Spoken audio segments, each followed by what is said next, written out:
irmão, o que o irmão acha dessa prática do pecado de morte, né?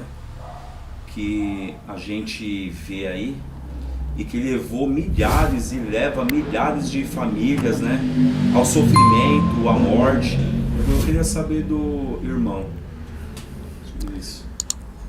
Então, irmão, é um assunto bastante delicado, porque, na verdade, esse tal pecado de morte aí, eu tenho até algumas histórias, né? Eu não vou contar aqui, mas eu tenho histórias de pessoas, amigos meus, que passaram por momentos muito difíceis. 40 anos dentro da instituição, não sei se algum dos irmãos aqui souberam, mas teve uma época que saiu um tópico que era para todos os irmãos que falaram que o adultério, esse tipo de... que eles deliberaram como pecado de morte, pregou o contrário, era para ir no púlpito para se retratar e falar, é pecado sim e é de morte. Tem tópico sobre isso. Então, a gente sabe que é um sofrimento isso aí, né? Impregna na cabeça da pessoa. Eu tive um amigo meu de 21 anos que ele deu um beijo na boca, um beijo de língua numa moça, e ele ficou depressivo.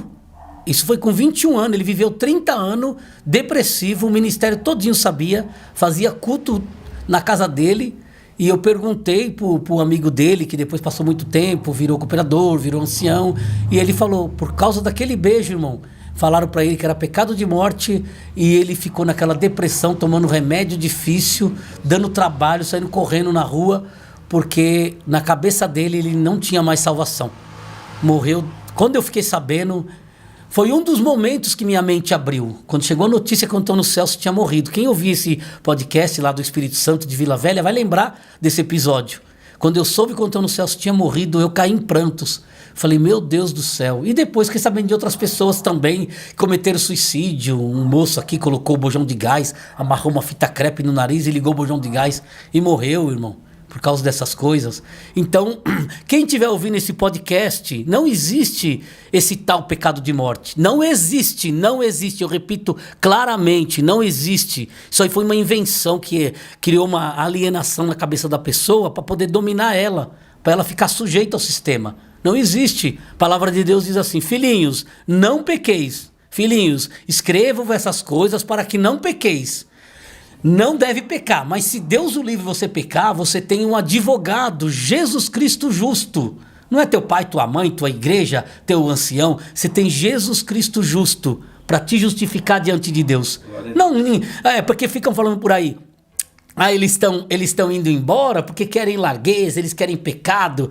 Se pronunciaram na água rasa, dizendo que quem está saindo da congregação quer largueza.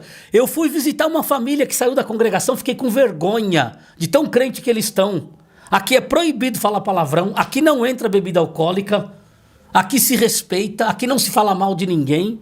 Eu fiquei admirado. Então, irmãos, no mesmo assunto sobre o tal pecado de morte, né, que mistificaram a nossa cabeça com isso, martirizaram, né, custou vida de muitas pessoas, não só vidas materialmente falando, como vidas espirituais, né? Desacostumaram da vida, viraram andarilhos. Eles adoram falar isso, né? Viraram andarilhos, enfim.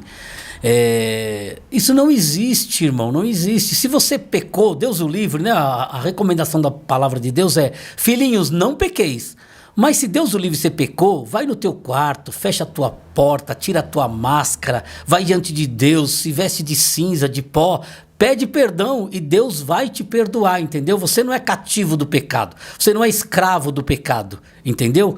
Você simplesmente caiu num deslize, você ama o Senhor, você tem desejo de servir o Senhor. Se houve arrependimento em você, é a prova viva de que o Espírito Santo está em você. Então não deixa isso te destruir, levar você para ser desmotivado. Vai estudar, vai fazer uma faculdade, vai passear, vai no cinema, vai assistir um musical, quiser dar glória a Deus, dá glória a Deus. Faz o que você sentir, mas não deixa esse maldito enigma que colocaram dentro do coração de um monte de gente, que eu acompanhei muitos, destruir a tua vida, a tua casa e a tua família. Tá bom? Um abraço.